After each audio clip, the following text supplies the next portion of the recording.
প্রিয় শিক্ষার্থীবৃন্দ, সবাই আশা করি ভালো আছো।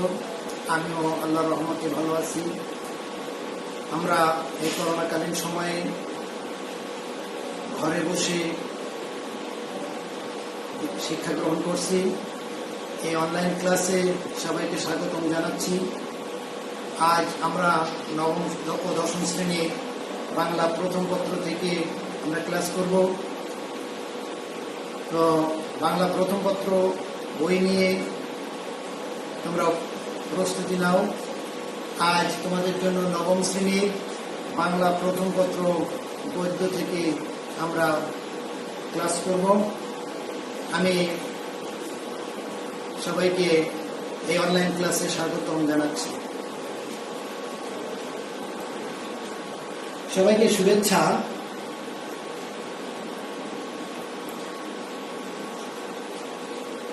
আমি পাঠ উপস্থাপন করছি মোহাম্মদ মোশাররফ হোসেন, সহকারী শিক্ষক, কপোতাক্ষ মাধ্যমিক বিদ্যালয়, কয়রা, খুলনা। আজ আমরা যে বিষয়ে পাঠ উপস্থাপন করব, মাধ্যমিক বাংলা সাহিত্য নবম ও দশম শ্রেণীর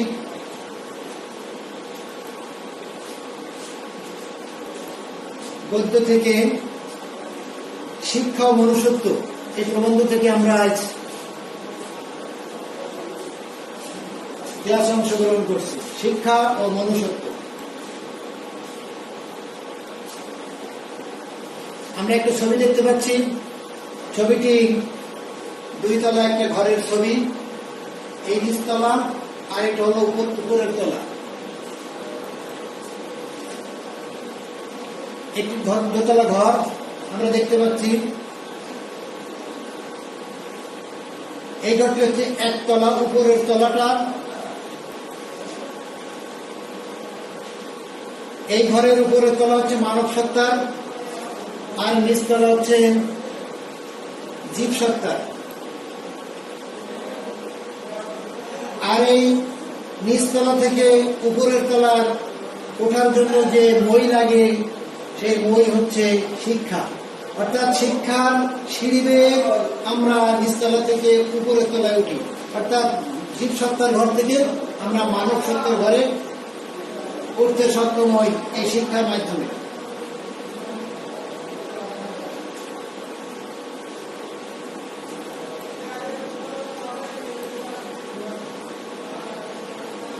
এই প্রবন্ধের শিখন ফল দেখি আমরা। এই পাঠ শেষে আমরা শিখতে পারব লেখক সম্পর্কে জ্ঞানমূলক প্রশ্নের সকল উত্তর দিতে পারব। জীব সত্তা ও মানব সত্তা বলতে লেখক কি বুঝিয়েছেন তা লিখতে পারব। একজন প্রকৃত মানুষ হিসেবে গড়ে উঠতে সুশৃঙ্খল সমাজ ব্যবস্থা ও প্রকৃত শিক্ষার ভূমিকা কতটুকু সে সম্পর্কে ধারণা লাভ করতে পারব। সুশৃঙ্খল সমাজ ব্যবস্থা, এটা হচ্ছে নিচতলা থেকে উপরের তলায় ওঠার যে প্রয়োজনীয়তা এবং এর যে ব্যবস্থাপনা, এটা খুব দরকার সুশৃঙ্খল সমাজ ব্যবস্থা। লেখক পরিচিতি আমরা দেখে নিই। তোমরা আগে জন্ম তারিখটা দেখে নাও আর কল্পনা করতে থাকো লেখক কি হতে পারে। শিক্ষা ও মনুষ্যত্ব প্রবন্ধের লেখক জন্মগ্রহণ করেছিলেন 1903 খ্রিস্টাব্দে। 1903 খ্রিস্টাব্দে জন্মগ্রহণ করেছিলেন। কুমিল্লায় জন্মগ্রহণ করেছিলেন, গ্রাম নোয়াখালীর কাঞ্চনপুর। তার প্রবন্ধ গ্রন্থ সংস্কৃতির কথা। একটা পত্রিকা সম্পাদনা করেছিলেন, তার নাম শিখা। তার অনুবাদ গ্রন্থ সভ্যতা ও সুখ। তিনি মৃত্যুবরণ করেছিলেন 1956 খ্রিস্টাব্দে 18 সেপ্টেম্বর। এখন বলতে হবে তোমাদের এই লেখকের নাম কি।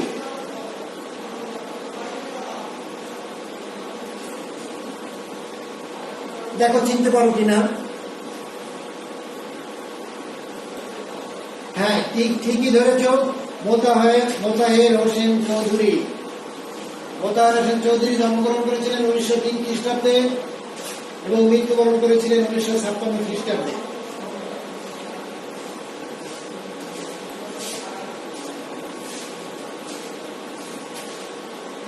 এবারে আমরা একটু পড়ি। মানুষের দুটি সত্তা রয়েছে।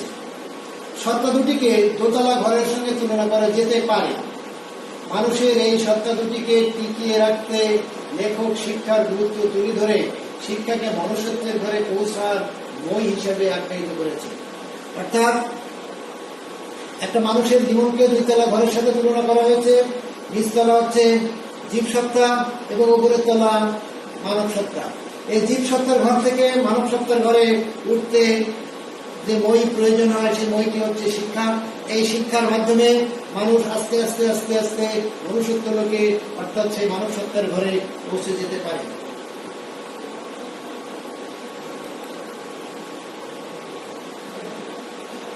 জীবসত্তার ঘর থেকে মানব সত্তার ঘরে উঠবার মই হচ্ছে শিক্ষা।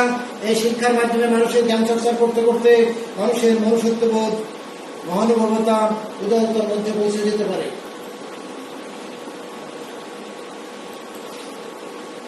মানুষের জীবনকে একটি দোতলা ঘরের সঙ্গে তুলনা করা যেতে পারে।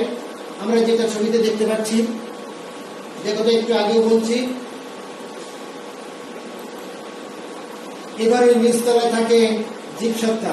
মানুষ কিভাবে খেয়ে পরে বাস করবে, শুধু নিজেকে নিয়ে ব্যস্ত থাকবে, বিব্রত থাকবে, সেই চিন্তা ভাবনা হচ্ছে নিচতলার জন্য। এবং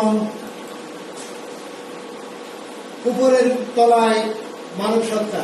এখানে মানুষের কিভাবে উপকার করতে হবে, মানুষের কিভাবে কল্যাণে আসা যাবে, আমাদের জন্মের সার্থকতা কি, এই সমস্ত বিষয় নিয়ে উপরতা শিক্ষার মাধ্যমে আমরা এই মানব সত্তার ঘরে পৌঁছাতে পারি, এগুলো আমরা শিখতে পারি। আর যে কথা বলা হলো, এই নিচতলা থেকে উপরের তলায় ওঠার জন্য যে সিঁড়ির প্রয়োজন, সেই সিঁড়িটা হচ্ছে মই।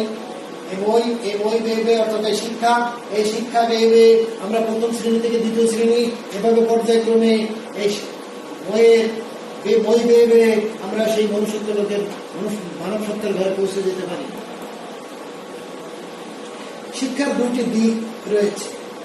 একটা হচ্ছে প্রয়োজনীয় দিক, আর অপরটি হচ্ছে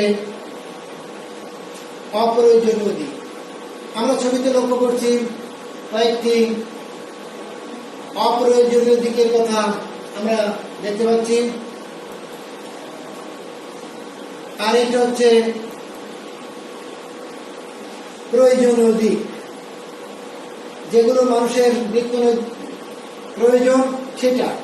এটা হচ্ছে আমরা বলতে পারি এটা নিচতলার, এটা জীবসত্তার, এগুলো না হলে মানুষ চলতে পারে না। কিন্তু অপ্রয়োজনীয় দিক যেটা হচ্ছে মানুষ না হলে মনুষ্যত্বের লোকে পৌঁছে এই মানুষের উপকার করা। আমরা ছবিতে দেখতে পাচ্ছি শীতবস্ত্র বিতরণ হচ্ছে, এখানে ডাক্তারের পরীক্ষা করা হচ্ছে, এরপরে একটি প্রাণীকে পানি থেকে পার করে উদ্ধার করে দেওয়া হচ্ছে যে ডুবে মারা না যায়। এই হচ্ছে মনুষ্যত্ব লোকের কাজ, যেটা উপরের তলায় মানুষের কাজ। আমরা সেটাই লক্ষ্য করলাম।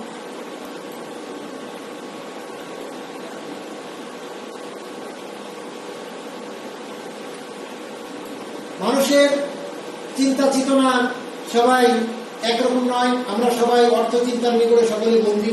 ধনী দরিদ্র সকলের অন্তরে একই ধ্বনি উত্থিত হচ্ছে, চাই চাই আরো চাই। আমরা ছবিতে দেখতে পাচ্ছি এক পাত্র টাকা, তারপরে আরো চাচ্ছি।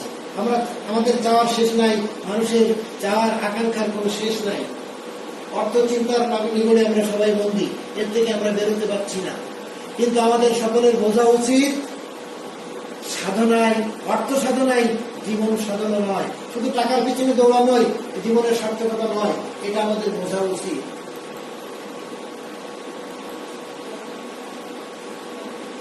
তাহলে আমাদের কি করতে হবে? আমরা একটা ছবি দেখতে পাচ্ছি, এই যে খাঁচায় একটি পাখি আছে, এই পাখি নিশ্চয় অঢেল খাবার পায়, প্রচুর অন্নবস্ত্র পায়, কিন্তু আলো হওয়ার স্বাদ বঞ্চিত মানুষ কারাগারকে সর্বতুল্য মনে করবে না। প্রত্যেকটা মানুষ কিন্তু খাদ্য বস্ত্র যতই পাক, কিন্তু তার স্বাধীনতা, তার মুক্তি, এটা কিন্তু তারা কামনা করবে। আলো হওয়ার স্বাদ পাওয়া যে বঞ্চিত মানুষ যে ঘুরে বেড়ায়, যে স্বাধীনভাবে মুক্ত বিহঙ্গের মধ্যে ঘুরে বেড়ায়, সে কিন্তু কখনোই কারাগারে বন্দী হতে চাইবে না এই পাখিটির মতো। যে ছবিটি আমরা দেখছি, ওর অপর দিকে কি হলো, বাইরের আলো হওয়ার স্বাদ পাওয়া মানুষ প্রচুর অন্নবস্ত্র পেলেও কারাগারকে কিন্তু সর্বক্ষণ কারাগারই মনে করবে। সেই কখনোই মনে করবে না যে আমি কারাগারের বাইরে আছি। আলো হওয়ার স্বাদ অর্থাৎ মুক্তির স্বাদ, স্বাধীনতার স্বাদ, এটা কিন্তু প্রত্যেকটা মানুষের জন্য একটা আলাদা স্বাদ। আর মানুষ কিন্তু এটা বুঝতে পারে কখন, যখন জীবসত্তার ঘরের থেকে মানব সত্তার ঘরে উন্নতি হতে পারে, যেন মানুষ কি করতে পারে, তার মানুষত্ব লোকে পৌঁছাতে পারে, নিচতলার ঘর থেকে উপরের তলা উঠতে পারে এই শিক্ষার মাধ্যমে, এই শিক্ষা নামক বইয়ের মাধ্যমে।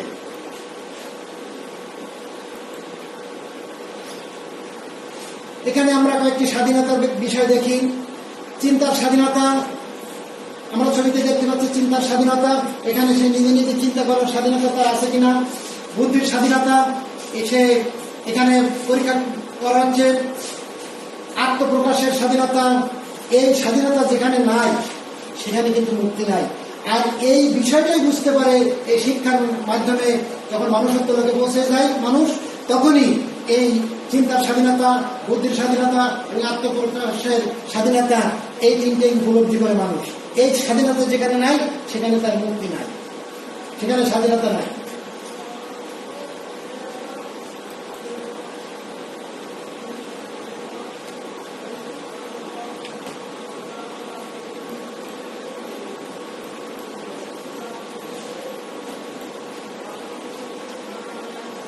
এখানে আমরা ছবিতে দেখতে পাচ্ছি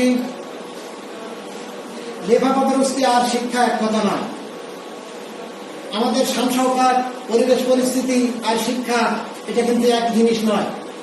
শিক্ষা হচ্ছে অন্তরের ব্যাপার, ভিতরের ব্যাপার, উপলব্ধির ব্যাপার, মানব সত্তার ব্যাপার। অর্থ চিন্তার নিকট থেকে বেরিয়ে এসে সুশিক্ষায় শিক্ষিত হয়ে মনুষ্যত্বের ভুবনে প্রকাশ করতে না পারলে পিঞ্জিরাবদ্ধ পাখির মতো উড়বার আকাঙ্ক্ষা পাখা ঝটকাবে, কিন্তু সে উঠতে পারবে না। এই জন্য আমাদের অর্থ চিন্তা থেকে বেরিয়ে আসতে হবে এবং সুশিক্ষায় শিক্ষিত হয়ে আমাদের এই মনুষ্যত্বের ভুবনে প্রবেশ করতে হবে। আর তা যদি না হয়, অর্থ হয়ে যাবে কিন্তু মানুষের মনের পরিবর্তন হবে না। মানুষ যে তিমিরে ছিল সেই তিমিরেই থেকে যাবে, তার থেকে পরিত্রাণ পাওয়া যাবে না। সুশিক্ষিত হয়ে, সুশিক্ষায় শিক্ষিত হয়ে মনুষ্যত্ববোধকে জাগ্রত করাই হোক আমাদের সকলের লক্ষ্য। আমরা নিজেকে শিক্ষার মাধ্যমে অপরের উন্নয়নের জন্য, অপরের জন্য আমরা নিজেদেরকে বিলিয়ে দিই। এবারে এসব কিছু নতুন শব্দের অর্থ জেনে নিন, কঠিন শব্দের অর্থ জেনে নিন। নিগড়, এর অর্থ শিকল বা বেড়ি। তিমির অর্থ অন্ধকার। ক্ষুৎপিপাসা, ক্ষুধা এবং তৃষ্ণা। হামেশা মানে সব সময়, সদা সর্বদা। বেড়ি মানে শিকল। পিঞ্জিরবদ্ধ বা খাঁচায় বন্দী। লেখাপড়াগ্রস্ত, আন্তঃসার শূন্য, ভিতরে কিছু নাই, বাইরে ফিটফাট, এটাকে লেখাপড়াগ্রস্ত বলা হয়। তোমরা কাগজে লিখে নাও শব্দের অর্থগুলো। নিগড় অর্থাৎ শিকল। তিমির মানে অন্ধকার, আমরা চাঁদের আলো দেখতে পাচ্ছি, চাঁদ এবং তারা। ক্ষুধা পিপাসা, মানুষ যখন খাচ্ছে ক্ষুধা লাগলে, তৃষ্ণা পেলে। সবসময়, হামেশা মানে সবসময়, সদা সর্বদা। বেড়ি মানে শিকল, আমরা আগে দেখছিলাম। নিগড় মানে শিকল। পিঞ্জিরার মধ্যে মানে খাঁচা। লেখাপড়াগ্রস্ত অর্থাৎ বাইরের সংসর্গার, আন্তঃসার শূন্য। শিক্ষার সুফল পেতে মূল্যবোধের বিকল্প নেই, উক্তিটি বিশ্লেষণ করো। তোমাদের বাড়ির কাজ, কাগজ কলম নাও, এই বাড়ির কাজটি তোমরা করে প্রস্তুত করে রাখবে এবং করোনাকালীন সময় শেষে যখন তোমাদের স্কুল খুলবে সেই সময় তোমার শ্রেণী শিক্ষকের কাছে এটা উপস্থাপন করবে। শিক্ষার সুফল পেতে মূল্যবোধের বিকল্প নেই, এই উক্তিটি বিশ্লেষণ করো। আমি পুনরায় বলছি, শিক্ষার সুফল পেতে মূল্যবোধের বিকল্প নেই, উক্তিটি বিশ্লেষণ করো। সবাইকে ধন্যবাদ। এই করোনাকালীন সময় বাড়িতে থাকো, লেখাপড়ার সাথে থাকো, বইয়ের সাথে থাকো এবং মাস্ক পরিধান করবে, স্বাস্থ্যবিধি মেনে চলবে এবং পড়াশোনার সাথে থাকবে। সবাইকে ধন্যবাদ।